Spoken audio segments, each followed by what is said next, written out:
Hola a todos, ¿qué tal? Bienvenidos a mi blog, el blog de Quique Francino.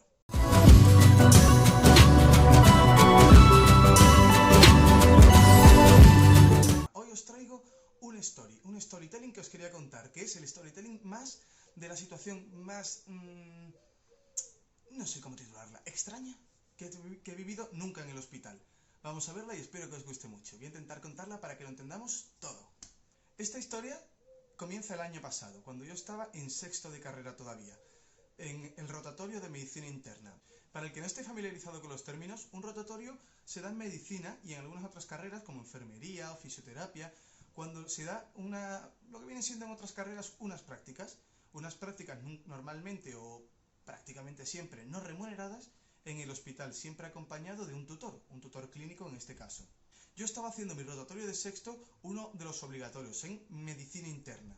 Medicina interna, para el que no lo conozca, es la especialidad como el médico general, pero del hospital. Se encarga de todo, de cuidar a los pacientes, de las enfermedades sistémicas, es decir, que afecten a todo el cuerpo, y de los pacientes cuya patología, cuya enfermedad no se pueda filiar. Es decir, no se pueda saber si ha sido por culpa del corazón, y se encargaría el cardiólogo, por culpa de los riñones o por culpa de cualquier otra cosa.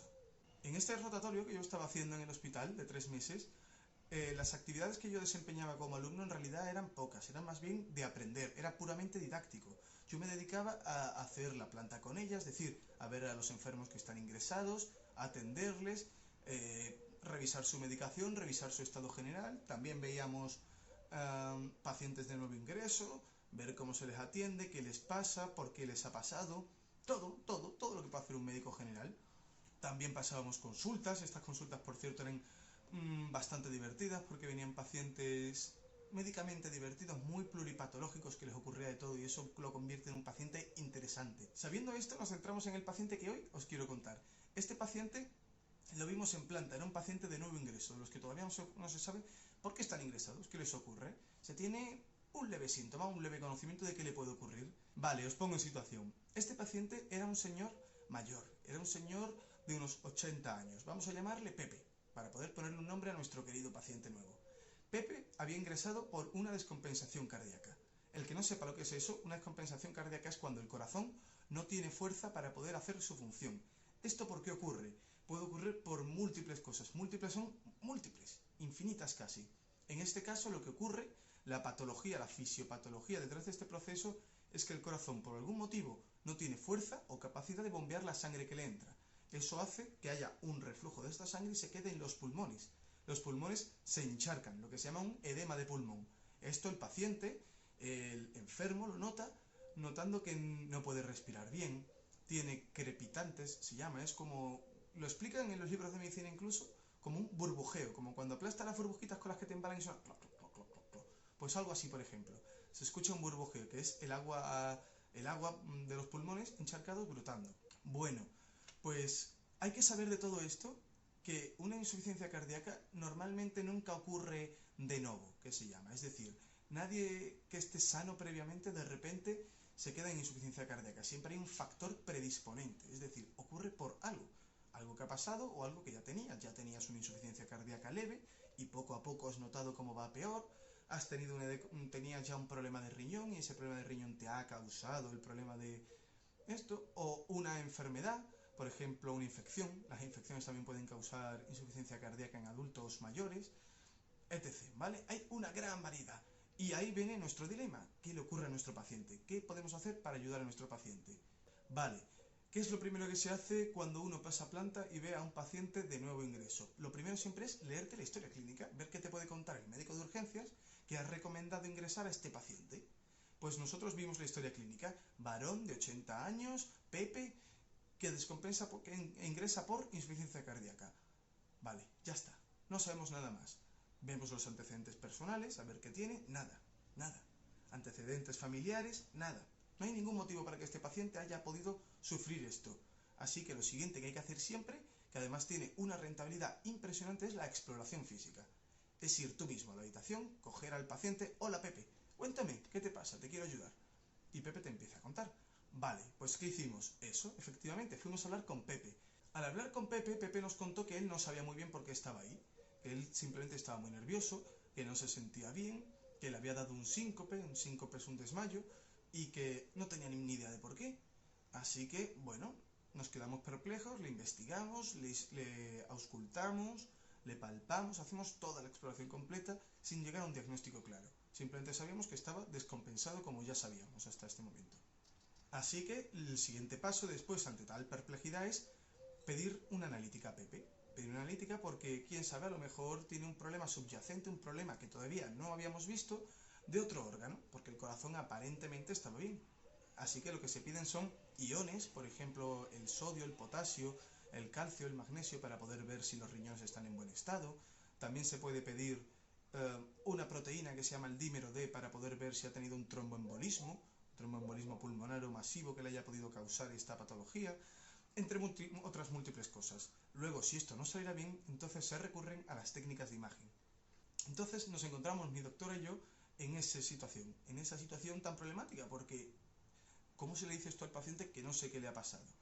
Pero bueno, el paciente ya estaba estable, se le había puesto la medicación, porque aunque tú no sepas de dónde viene, realmente el tratamiento es muy sencillo. O sea, el tratamiento es siempre igual: oxigenoterapia, morfina si se ahoga mucho, en fin, una serie de fármacos y recomendaciones que estaban siendo cumplidas adecuadamente.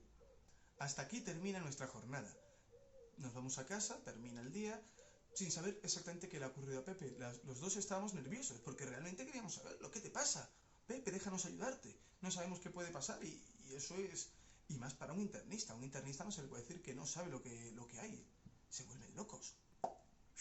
Llegamos al siguiente día entonces. ¿Y qué es lo que ocurre? Que tenemos que hacer otra vez el pase de planta, ver a nuestros pacientes del día anterior para ver qué había ocurrido. Entonces, a lo largo de la mañana, pasando la planta de forma habitual, escribiendo las historias clínicas, se escuchan gritos en el pasillo. La enfermera va corriendo. Otro enfermero va corriendo también. No se sabía qué está pasando. Y ya nos acercamos a husmear, porque era, por supuesto, la habitación de Pepe. Y vemos que está gritando con su hijo, montando un pollo en mitad del hospital. Todo el hospital atento, porque si eran gritos fuertes, estaban peleando de verdad, en serio. No recurrieron evidentemente a nada físico, pero se escuchaba por todo el hospital. Así que ya nos acercamos nosotros a mirar. Y se escucha a su hijo diciéndole cosas muy feas, muy feas. Todo esto, entonces, nosotros seguimos la planta con normalidad, porque no hay que distraerse del trabajo. Además, que el tiempo suele ir ajustado, suele ser un tiempo bastante bien medido, y si se pierde tiempo en ese tipo de cosas, probablemente haya pacientes que se queden sin atender adecuadamente, y eso no puede ser. Así que seguimos la mañana. Y a lo largo de la mañana, entonces, ya hablamos mi médica y yo: oye, ¿qué habrá sido lo de antes? No lo sé, Quique, ¿qué habrá pasado? Y ya nos acercamos a preguntar, porque le tocaba pasar la planta a Pepe, a nuestro querido Pepe. Nos dice que no sabe nada, que no entiende por qué se ha peleado con su hijo. Eso ya, claro, a nosotros nos deja un poco como... ¿Cómo? ¿Cómo que no sabes por qué te has gritado? Bueno, le preguntamos a su hijo, y automáticamente: ¿qué le ha pasado? ¿Por qué se han peleado ustedes? ¿Qué ha ocurrido? ¿En qué les podemos ayudar? Automáticamente el hijo entra en furia y vuelve a gritar con el padre. Vuelve a montar un pollo tremendo, un tremendo pollo. Bueno, un jaleo. Y ya entramos nosotros a ver qué había pasado. Resulta que Pepe, aquí es donde viene el desarrollo de la historia, el por qué Pepe se había tenido ese problema. Chicos, se me ha estropeado esto. Se me ha apagado el móvil, estaba grabando todo perfecto, y al final de la historia se me ha ido a la caca. Así que lo digo por si veis otra iluminación, otro ángulo, algo se me ha descojeringado. Es que me he enfadado y me he ido. Pero ya estoy otra vez feliz. Bueno, vamos a la historia. ¿Qué pasó al final con Pepe? Pues resulta que Pepe estaba gritando con su hijo, porque Pepe, aunque sea un señor muy bueno y le queremos mucho, Pepe se echó novia con 80 años que tenía. Una novia que era de muy lejos, de más de 1000 kilómetros, y claro, ¿cómo chateaba con esa novia? Chateaba por internet, con videocámara. ¿Dónde está la historia y por qué su hijo se enfadó tanto con Pepe? Porque resulta que su novia era... ¿cómo lo explico? Una señorita de pago. ¿Se me ha entendido, no? Y que Pepe resulta que ingirió muchas pastillas azules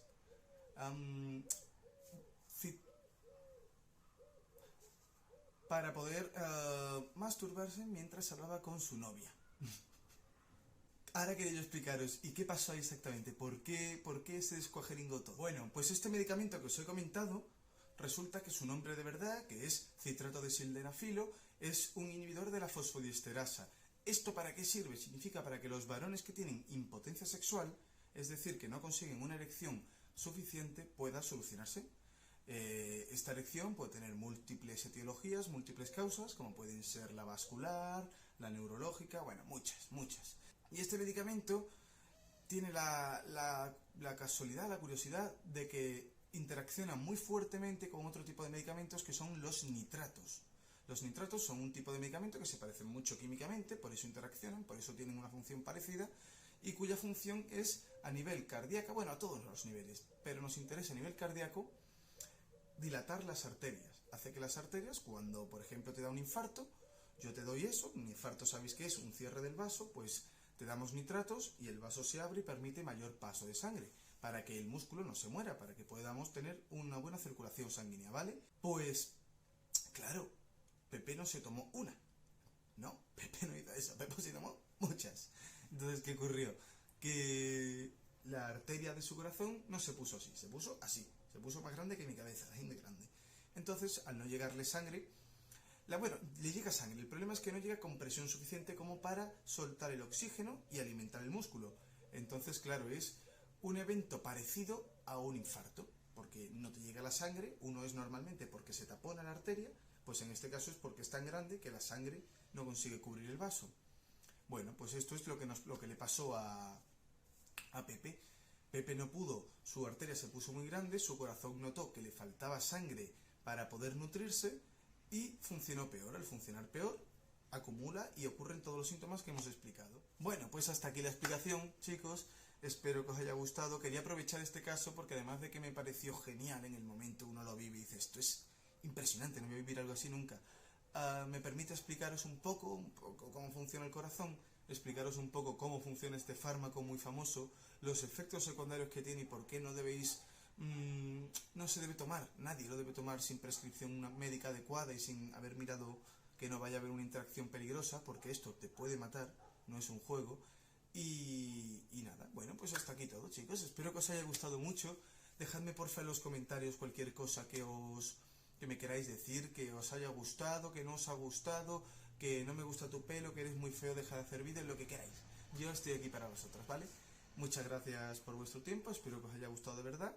De ser así, porfa, dejádmelo en el me gusta, porque YouTube lo entiende en el algoritmo y cosas de esas, y si os ha gustado a mí me ayudáis todo.